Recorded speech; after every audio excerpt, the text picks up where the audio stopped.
संजना जो भी कहती करण उसे इग्नोर कर देता, लेकिन उसने कोई नाराजगी नहीं दिखाई, जिसकी वजह से संजना बहुत बेचैन थी। घर वापस लौटने के बाद करण सीधा स्टडी में चला गया। संजना ने उसे मनाने की अपनी कोशिश जारी रखी और उसके लिए चाय और कुछ स्नैक्स बनाकर स्टडी में लेकर गई। संजना बोली, क्या तुम थक गए हो? देखो, मैं तुम्हारी थकान दूर करने के लिए चाय बनाकर लाई हूं। करण ने सोचा, रात को कौन चाय पीता है? संजना फिर बोली, क्या तुम्हें भूख लगी है? देखो, मैं तुम्हारे खाने के लिए कुछ बनाकर लाई हूं। करण ने सोचा, डिनर करने के बाद किसे भूख लगती है? संजना फिर से बोली, क्या तुम नहाना चाहते हो? मैं तुम्हारे लिए बाथरूम में पानी भर देती हूँ। करण ने सोचा, काम करते हुए बीच में कौन नहाता है? करण ने कंफ्यूज होकर संजना की तरफ देखा, जो कुछ सोचने में बिजी थी। उसने कहा, फालतू बात करना बंद करो और चुपचाप बैठ जाओ। संजना उसकी बात सुनकर सीधे उसकी गोद में जाकर बैठ गई और उसके गले में बाहें डाल दी। करण उसे देखकर मुस्कुराया और बोला, तुम कब से इतनी रोमांटिक हो गई कि मेरे गुस्से का भी तुम पर कोई असर नहीं हो रहा? संजना ने जवाब दिया, किसने कहा कि मैं रोमांटिक हूं? वो तो बस ऐसे ही। करण उससे और क्या कहता, करण को वैसे ही उसकी ये छोटी छोटी बातें बहुत अच्छी लगती थी। संजना बोली, तुम बताओ कि तुम्हें इतनी जल्दी गुस्सा कैसे आ जाता है? हमने थोड़ी देर पहले तो सुलह की थी और यहाँ फिर तुम मुंह फुलाकर बैठ गए। कहीं तुम सच में घुटनों के बल बैठकर गाना गाने तो नहीं वाले? संजना के कुछ बोलने से पहले ही करण का मूड ठीक हो चुका था। अब वो उससे नाराज नहीं था, लेकिन उसने धीरे से संजना से कहा, परेशान मत करो, मुझे सच में कुछ जरूरी काम करना है। करण को सच में कुछ जरूरी काम था। सच तो ये था कि करण संजना से गुस्सा था ही नहीं। जब भी वो गुस्सा होता तो संजना उसे मनाने की कोशिश करती और उसके किसी न किसी बहाने से उसके करीब आती रहती। करण को इस बात से बहुत सुकून मिल रहा था, बस इसीलिए वो संजना से गुस्सा होने की एक्टिंग कर रहा था। लेकिन संजना को उसकी बात पर विश्वास नहीं हुआ। उसे लगा कि वो नाराज है, इसीलिए उसे वहां से भगाना चाहता है। इसीलिए उसने करण को घूर के देखा और बोली, करण, इतना गुस्सा करना बंद करो, समझे? हम इत्तेफाक से वीर से टकराए थे। अगर मुझे पता होता कि वो वहां मिल जाएगा तो मैं वहां डिनर करने का प्लान कभी भी नहीं बनाती। तुम इतनी छोटी सी बात पर गुस्सा कैसे कर सकते हो? करण तो इस बारे में कब का भूल चुका था और संजना ने उसे एक बार फिर से याद दिला दिया। उसने इरिटेट होकर कहा, क्या मैंने तुम्हें कहा नहीं था कि दूसरे लड़कों के साथ दोस्ती मत करना? मैं बस उससे एक दो बार ही तो मिली हूँ, बस। पहली बार मैं उससे तब मिली थी जब रोशनी ने मुझे बाथरूम में लॉक कर दिया था और तुमने मुझे ढूंढा। अगर मैं उस दिन उससे ना टकराती तो मैं उस दिन कंपटीशन के वक्त पर पहुंच गई होती।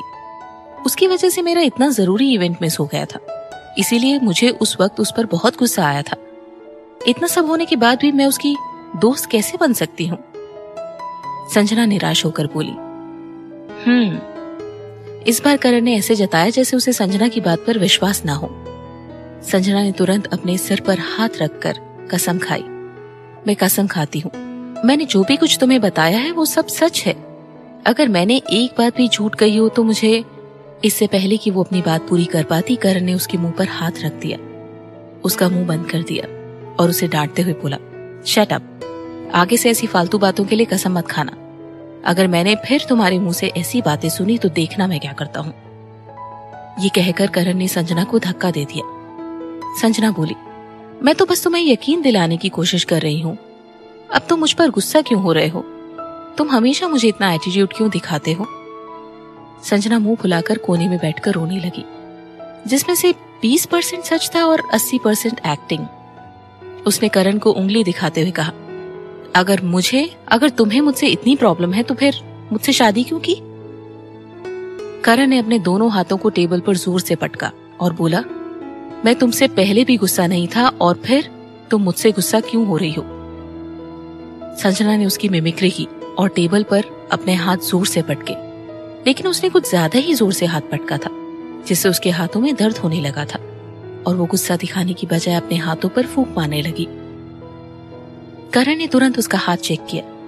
वो थोड़ा लाल हो गया था, लेकिन उसे चोट नहीं लगी थी। संजना की शक्ल से पता चल रहा था कि ये सब उसने जानबूझकर किया था। करण ने उसे घूर के देखा। संजना खुशी से चिल्लाई, पकड़े गए, देखो देखो, मैंने देख लिया, अब तुम बिल्कुल गुस्सा नहीं हो। करण बोला, ठीक है, अब हटो यहाँ से। मुझे कुछ जरूरी काम करना है। सचमुच ये लड़की कितनी परेशान करती है। संजना खुशी से बोली, वैसे मैं यहाँ से जा सकती हूँ, लेकिन उससे पहले तुम्हें मुझे एक वादा करना होगा कि तुम बिना वजह मुझसे गुस्सा नहीं करोगी, और अगर तुम्हें गुस्सा आया भी तो आधे घंटे से ज्यादा नाराज नहीं रहोगे। तुम्हें पता होना चाहिए कि तुम गुस्से में कितने डरावने लगते हो, बहुत डरावने। संजना ने ये कहकर अपनी उंगली उसकी तरफ की और बोली, ठीक है, तुम मेरी बात मान रहे हो ना, इसीलिए पिंकी प्रॉमिस करो, कभी भूलना मत। करण ने शांति से कहा, ठीक है। फिर थोड़ा रुक कर बोला, सोशल मीडिया पर सब लोग कहते हैं कि तुम्हारी और वीर की जोड़ी भगवान ने बनाई है, और ये भी सब जानते हैं कि वीर तुम्हें पसंद करता है, तो फिर क्या तुम कभी उसकी तरफ आकर्षित नहीं हुई? संजना चिढ़कर बोली, बिल्कुल नहीं, मैं बहुत आदर्शों वाली लड़की हूं। करण बोला, अच्छा। संजना बोली, मैं टेढ़े लोगों को सीधा करती हूं। करण चुप था। इस लड़की में बहुत जोश आ रहा था। अब मेरे ही सामने मेरा मजाक उड़ा रही है, टेढ़े लोगों को सीधा करती है। अच्छा, मैं भी दिखाऊंगा कौन किसको सीधा करता है। संजना बोली, ठीक है, अब मैं तुम्हें और डिस्टर्ब नहीं करूंगी, तुम अपना काम कर लो, मैं जा रही हूं। संजना वहां से खुश होकर चली गई। जैसे ही संजना स्टडी से बाहर निकलने लगी, करण उसे छेड़ते हुए बोला, असल में मैं तुमसे नाराज था ही नहीं, वो तो तुम्हें ही गलतफहमी हो गई थी। संजना शॉक से पीछे मुड़ी। जब उसने देखा कि करण के चेहरे पर शरारती मुस्कान है तो वो सब समझ गई। उसने गुस्से से कहा, यू? वो गुस्सा नहीं था, इसका मतलब वो उसे डराने के लिए गुस्सा होने की एक्टिंग कर रहा था। संजना ने अपने दांत भींचकर कहा, तुम ये सब मुझे परेशान करने के लिए कर रहे थे ना, तुम बहुत बुरे हो। संजना को अपनी बेवकूफी पर हंसी भी आ रही थी और रोना भी। संजना मुंह फुलाकर अपने कमरे में चली गई। उसने फैसला किया कि वो आज रात करण को हाथ लगाने नहीं देगी, वो भी अब उसे एटीट्यूड दिखाएगी। जब करण कमरे में आया तो संजना ने सोने का नाटक किया, लेकिन किसे पता था कि वो नाटक करते करते सच में सो जाएगी। नींद में उसे महसूस हुआ कि किसी ने उसे कंबल उड़ाकर अपनी बाहों में लिया है। नींद में होने के बावजूद उसे करण का टच महसूस हो रहा था। सुबह उठकर संजना काफी तरोताजा महसूस कर रही थी। अपना नाश्ता खत्म करके करण अचानक बोला, नाश्ता करके अपना सामान बांध लेना। संजना ने कंफ्यूज होकर पूछा, सामान क्यों बांधना? करण ने कहा, अब ये मत कहना कि तुम आज की तारीख भूल गई हो। उसकी बात सुनकर संजना ने अपने दिमाग पर जोर डाला। संजना बोली, हाँ, मुझे याद है, आज हम लोग हनीमून पर जा रहे हैं। चिंता मत करो, मैंने कल रात ही सारी पैकिंग कर ली थी। करण ने आगे कुछ नहीं कहा, लेकिन उसने आगे बढ़कर संजना के सर पर हल्की सी चपत मारी। संजना अपना सर मसलती हुई बोली, मारो मत। एयरपोर्ट के वीआईपी लॉन्च में बैठकर संजना अपना फेसबुक चेक कर रही थी। पहले उसने अपना दूसरा अकाउंट खोला, खड़ूस अमीरजादे की तुनक मिजाज पत्नी। मेरे जलनखोर पति हमेशा दिखाते रहते हैं कि वो कितने खड़ूस हैं। जैसे ही संजना ने फेसबुक पर पोस्ट डाला, करण का फोन बजा। संजना ने अपना चश्मा उतार कर देखा तो करण से बोली, तुम्हारा फोन बजा था? क्या ये वीचैट या फेसबुक का नोटिफिकेशन है? करण ने ना उसकी बात का जवाब दिया और ना ही चेक करने के लिए फोन निकाला। संजना ने सिर्फ मुझे मिष्टी पसंद है का कमेंट भी चेक किया, लेकिन उसने भी अभी तक कोई कमेंट नहीं किया था। कहीं वो सचमुच करण तो नहीं? संजना को कोई जल्दी नहीं थी। अगर वो सचमुच करण है तो वो एक ना एक दिन जरूर पता लगा लेगी। इसके बाद वो अपने अकाउंट पर गई। वो एक सेल्फी पोस्ट करना चाहती थी, लेकिन उसके फोन में एक भी फोटो नहीं थी। उसने अपना फोन करण को देते हुए कहा, करण, मेरी एक फोटो खींच दो। फोन देने के बाद वो काफी देर तक पोज बनाकर खड़ी रही, लेकिन करण एंगल देखने में बिजी था और उसने अभी तक एक भी फोटो नहीं खींची थी। क्या हुआ, जल्दी करो। संजना ने अपना चश्मा थोड़ा नीचे करके कहा। करण ने तुरंत फोटो खींच ली। संजना बोली, मुझे दिखाओ। संजना ने अपना फोन वापस लिया। करण ने उसकी बहुत सुंदर तस्वीर खींची थी। उसने खुश होकर कहा, वाओ, कितनी सुंदर है। करण ने गर्व से कहा, ये मैंने कैजुअली खींची है। संजना ने आगे बढ़कर उसे गाल पर किस कर दिया, जिससे करण के चेहरे पर मुस्कान आ गई। संजना अरोड़ा, आज से छुट्टियां शुरू। इस पोस्ट के साथ संजना ने अपनी फोटो भी डाल दी, जो करण ने थोड़ी देर पहले खींची थी। इस पोस्ट पर अब जैसे सोशल मीडिया पर हड़कंप मच गया था। पहला इसीलिए क्योंकि संजना ने बिना मेकअप के फोटो डाली थी, और दूसरा इसीलिए क्योंकि संजना के चश्मे पर एक आदमी की धुंधली सी छवि दिख रही थी। भले ही वो साफ ना दिख रही हो, लेकिन कोई भी कह सकता था कि वो बहुत हैंडसम है। सब लोग ये अंदाजा लगाने की कोशिश में थे कि वो जरूर उसका हस्बैंड होगा। तुम बहुत सुंदर हो संजना, तुम बहुत अच्छी हो, तुम खुद कितनी खूबसूरत और काबिल हो, तुम्हारा पति भी उतना ही हैंडसम है। मुझे बहुत जलन हो रही है, किसी ने मेरी संजना चुरा ली। संजना ने कमेंट्स पढ़कर मुंह बनाया। तभी उसे एक नया लाइक दिखा जो मुझे सिर्फ मिष्टी पसंद है का था। उसने सर उठाकर देखा तो सचमुच करण फोन में कुछ कर रहा था। संजना ने मन में सोचा, करण जरूर मुझे सिर्फ मिष्टी पसंद है। जब संजना करण से ये बात उगलवाने का तरीका सोच रही थी तभी उसका फोन बजा। किसी ने उसे मैसेज किया था। उसने चेक किया, किसी ने एक फोटो मैसेज की थी। फोटो देखते ही संजना की आंखें फटी की फटी रह गई। उसे लगा जैसे उसे वहम हो रहा हो, लेकिन उसने अपनी आंखों को मसला, ये वहम नहीं था। वो पूरी तरह से घबरा गई। जैसे ही उसने करण को आवाज देने के लिए मुंह खोला, उसका फोन दोबारा बजा। ये वही नंबर था जिसने अभी उसे फोटो भेजी थी। संजना ने तुरंत मैसेज चेक किया। मैसेज पढ़ते ही उसके चेहरे का रंग उड़ गया। उसने अपने सामने बैठे करण की तरफ देखा और फिर चुपके से अपना फोन बैग में डाल लिया। बैग हाथ में लेकर उसने करण से कहा, मैं बाथरूम होकर आती हूँ। इससे पहले कि करण कुछ कहता वो वहां से उठकर चली गई। संजना को इतनी जल्दबाजी में जाता देखकर करण को थोड़ा सा आश्चर्य हुआ। वो ऐसे कभी नहीं करती, उसे इतनी जल्दी क्यों है? कहीं उसे पेट में दर्द तो नहीं हो रहा? ये बात भी सही नहीं हो सकती थी। जब वो बाथरूम के अंदर गई तब जाके करण ने उस पर से नजरें हटाई। वो काफी देर तक वहां बैठा रहा, लेकिन संजना वापस नहीं आई। उसने घड़ी में वक्त देखा तो संजना को बाथरूम में गए 20 मिनट हो चुके थे। करण को थोड़ी सी चिंता हुई, इसीलिए वो उठकर बाथरूम एरिया की तरफ जाने लगा। बाथरूम के दरवाजे पर एक सफाई कर्मचारी बाथरूम से बाहर निकल रहा था। करण ने उसे रोककर पूछा, हेलो, मैं आपको परेशान करने के लिए माफी चाहता हूँ। क्या आप मुझे बता सकते हैं कि अंदर जो लड़की है उसकी तबीयत कैसी है? सफाई वाला बोला, अंदर कोई नहीं है। इतना कहकर वो चला गया। कोई नहीं है? क्या वो बाहर आ गई? करण ने कंफ्यूज होकर आसपास देखा, लेकिन उसे संजना कहीं नजर नहीं आई। वो कहाँ चली गई? उसने सब जगह ढूंढा, लेकिन रिजल्ट सेम था, वो जा चुकी थी। करण जब उसे ढूंढ नहीं पाया तो उसने संजना को फोन किया।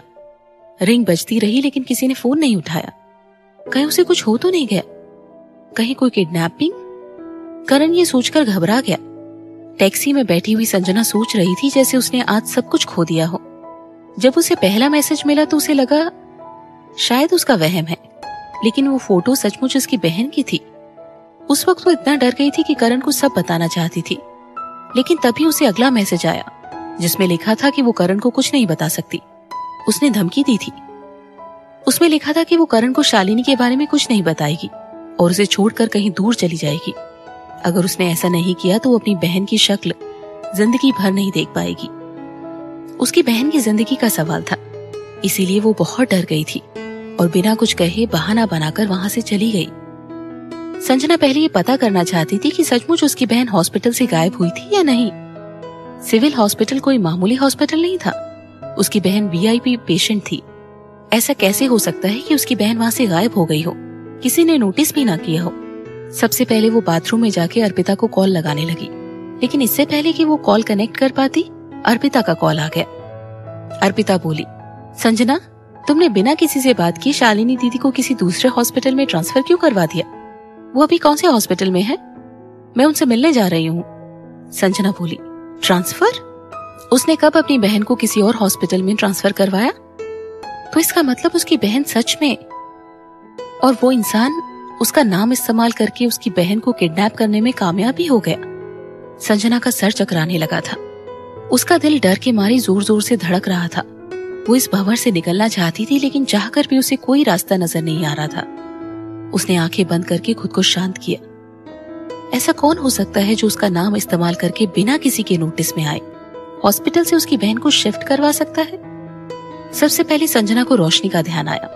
रोशनी उसकी बहन की दुश्मन थी और जो मैसेजेस उसको आए थे उसमें लिखा था कि उसे अपनी बहन को बचाना है तो उसे करण को छोड़ना होगा। उसने जाने से पहले करण की तरफ देखा था, जो थोड़ी दूर बैठा हुआ उसका इंतजार कर रहा था। उनका रिश्ता ठीक हो रहा था और अब ये उसके दिल में तेज दर्द उठा। जब तक वो ये पता ना कर ले कि उसकी बहन किसके पास है, वो कोई रिस्क नहीं लेना चाहती थी। इसीलिए वो करण को कुछ नहीं बता पाई। इसके अलावा वो करण से झूठ भी नहीं बोलना चाहती थी।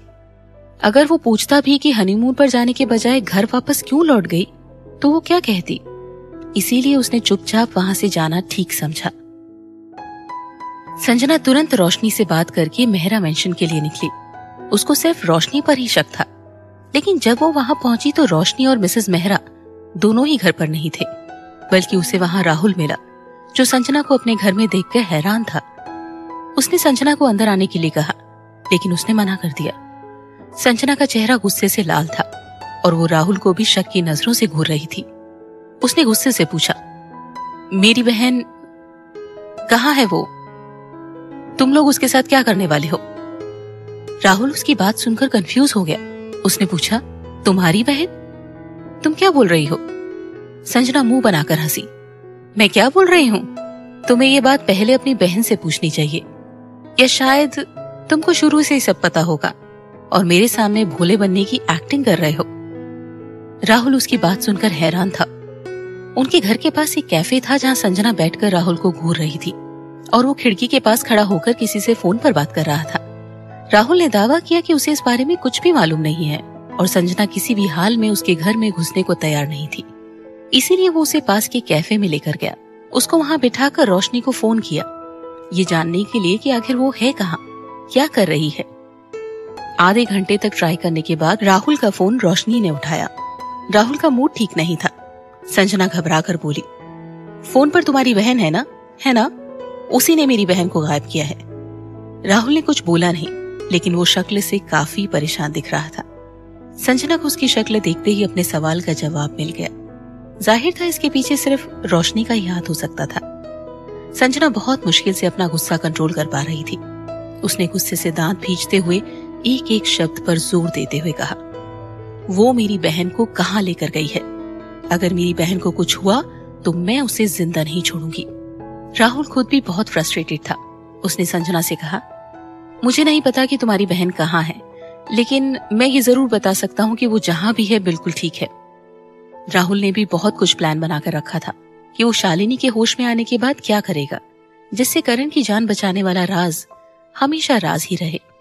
लेकिन उसने रोशनी को बहुत अच्छे से समझाया था कि वो उसके मामले में बिल्कुल भी दखल नहीं देगी।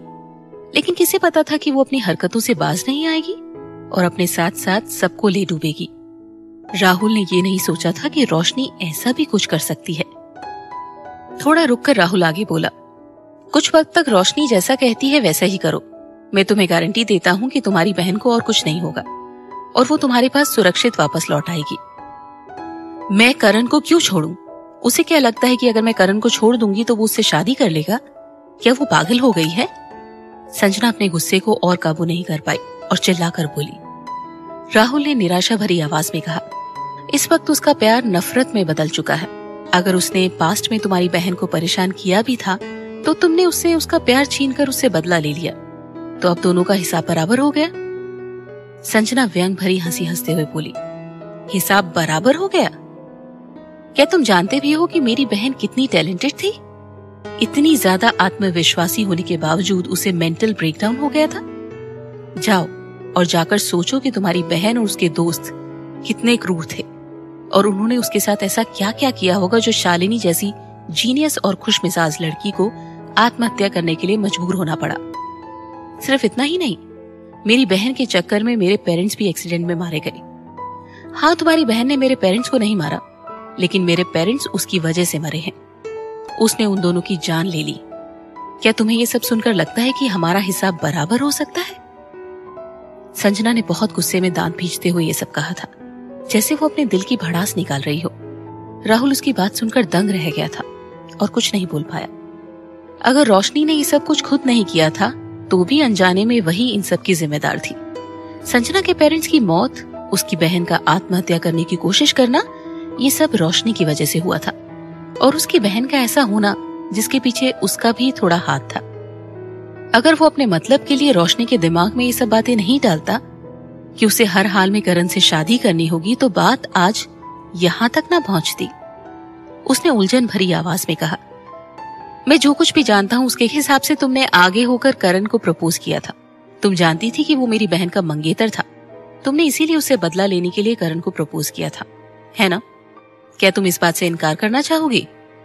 अगर तुम उससे उसका मंगेतर ना छीनती तो वो आज ऐसा पागलपन नहीं करती। ये कहकर राहुल अपना सर मसलने लगा। उसने अपनी बात जारी रखते हुए कहा, वो करण को 10 सालों से प्यार करती है और इसी के साथ वो उसकी 6-7 सालों तक मंगेतर भी रही है। उसने हमेशा यही सोचा है कि चाहे जो हो जाए करण की शादी उसी से होगी। उसकी सारी दुनिया करण के चारों तरफ घूमती थी। आज तुम्हारी वजह से मेरी बहन पागल होती जा रही है। संजना मुंह बनाकर हंसी। मेरी वजह से? वो चाहे जितनी कोशिश कर ले लेकिन करण को नहीं पा सकती, क्योंकि करण उसे बिल्कुल पसंद नहीं करता और ना कभी उसने पहले किया था। अगर मैं उसकी जिंदगी में भी नहीं होती तो भी वो उससे शादी नहीं करता। इसके अलावा अगर उसे करण से प्यार है तो इसका मतलब ये नहीं कि वो मेरी बहन को तकलीफ दे। तुम लोग, तुम्हारी बहन ने मुझे बदनाम करके इतनी सारी साजिशें रची, मेरी रेपुटेशन खराब करने की कोशिश की, सिर्फ इसलिए कि वो करण के साथ शादी कर सके। तुमने भी तो उसका साथ देने के लिए मुझे पसंद करने और प्रपोज करने की एक्टिंग की थी। तुम लोग हर कदम पर प्लान बनाकर आगे बढ़ते हो। मुझे तुम दोनों से नफरत है। संजना के आरोपों को सुनकर राहुल का सर शर्म से झुक गया। उसे कहना चाहता था कि नहीं, ये सच नहीं है, लेकिन वो इस बात से इनकार नहीं कर सकता था कि वो शुरू में उसे अपनी बहन के रास्ते से हटाना चाहता था ताकि वो करण से शादी कर सके। जब उसने संजना के बारे में सारी जानकारी इकट्ठी कर ली थी तो उसने उसके बारे में पढ़ने में इतना वक्त लगाया और बार बार पढ़कर उसकी हर छोटी बड़ी पसंद नापसंद को याद कर लिया, जिससे वो संजना को पटाने में कामयाब हो सके ताकि संजना उससे प्यार करने लगे। लेकिन उसे देखकर बहुत आश्चर्य हुआ कि संजना को वो बिल्कुल पसंद नहीं आया। इस वजह से उसकी उत्सुकता, जो उसके दिल की सच्चाई थी, उसका दर्द बांटने के लिए उसके पास कोई नहीं था और ना ही वो किसी को ये सब समझा सकता था। संजना ने गहरी सांस ली और राहुल की तरफ देखा। संजना की आंखें गुस्से से लाल थी। अगर मैं करण को नहीं छोड़ती हूँ तो तुम मेरी बहन मुझे वापस नहीं लौटाओगे, है ना? क्या तुम लोगों को डर नहीं लगता? अगर मैंने पुलिस को सब कुछ सच सच बता दिया तो? तुम पुलिस को कुछ नहीं बताओगी और ना ही तुम और कोई रिस्क लोगी। इसके अलावा, राहुल ने गहरी सांस भरकर बोला, इसके अलावा ये बात सच नहीं है कि मैं तुम्हें तुम्हारी बहन नहीं लौटाना चाहता। मैं भी तुम्हारी बहन को ढूंढना चाहता हूँ।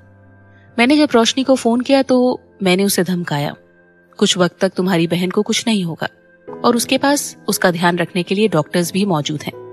लेकिन मैं सच में नहीं जानता कि वो इस वक्त कहाँ है। मैं तुमसे वादा करता हूँ कि मैं तुम्हारी बहन को जरूर ढूंढ निकालूंगा। लेकिन क्या तुम तब तक रोशनी की बात मानकर यहाँ से जा सकती हो?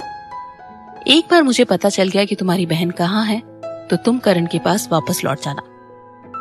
संजना ने उसे घूरते हुए कहा, मैं तुम पर विश्वास क्यों करूं? संजना को शक करते देख राहुल का दिल टूट गया।